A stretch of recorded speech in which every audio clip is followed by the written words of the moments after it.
I think what Robert does is unique.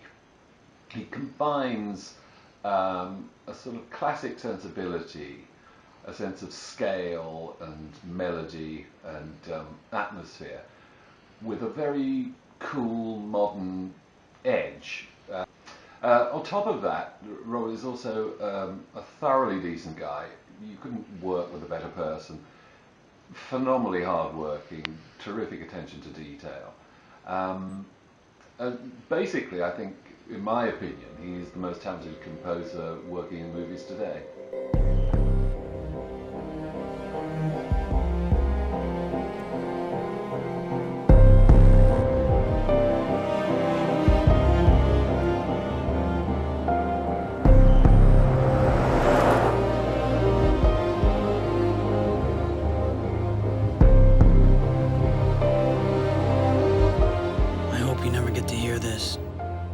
But if you do, if this all goes wrong, I want you to know that I did it to make things right.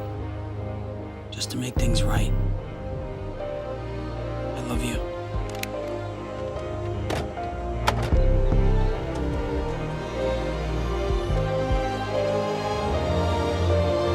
Next up, we've got Rob Duncan. Robert has composed original music for award-winning television. He's looking to get into composing more films. He's currently writing the original music for Castle and the Chicago Code.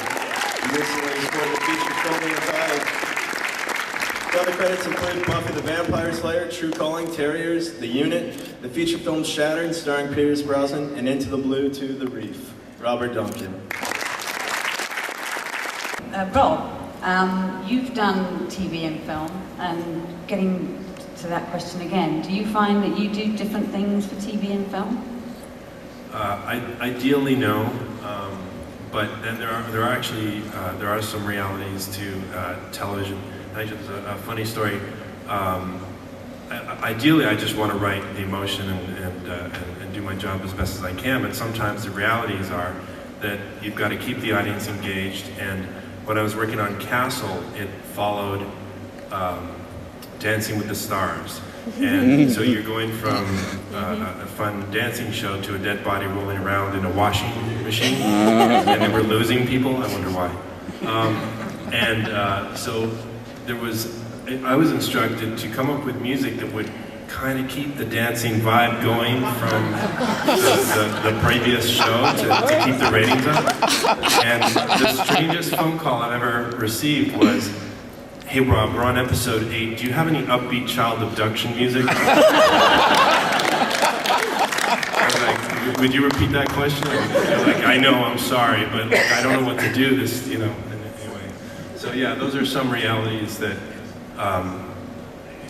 people aren't going to change the channel in the movie theater. So there's a little less. Yeah. I think there's time to indulge in movies, which is one of the reasons why I would love to work more in movies.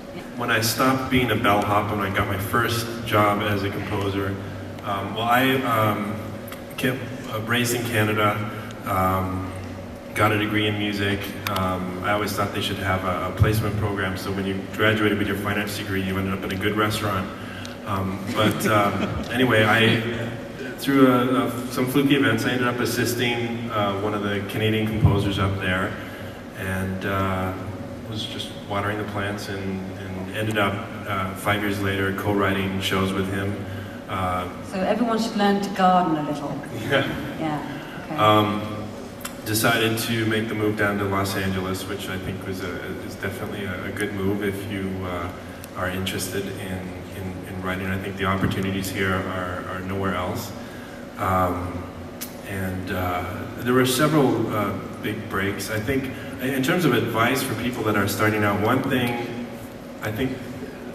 thing that I decided early on was to fully commit and basically bet my survival on it. I think that there's a lot of people that say, I want to write music, but I've got something else paying the rent. At one point, I made the leap and said, I'm going to be either a starving composer or get paid for it. And my survival instincts then were helping achieve what I wanted to do, and I think that was one little bit of advice. I consider a key point for me was the ASCAP Film Score and Workshop, which is an absolutely wonderful experience that was kind of a crash course in Hollywood for a dude from Canada.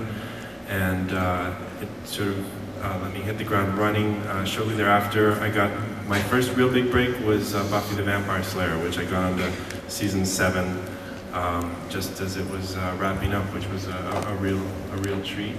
Can I just say, you know, music is so abstract. I think a lot of people we work for may not realize how limited their definition of what good score is, and I think part of being versatile or agile in your career is being open to or trying to figure out what somebody else's definition of good score is.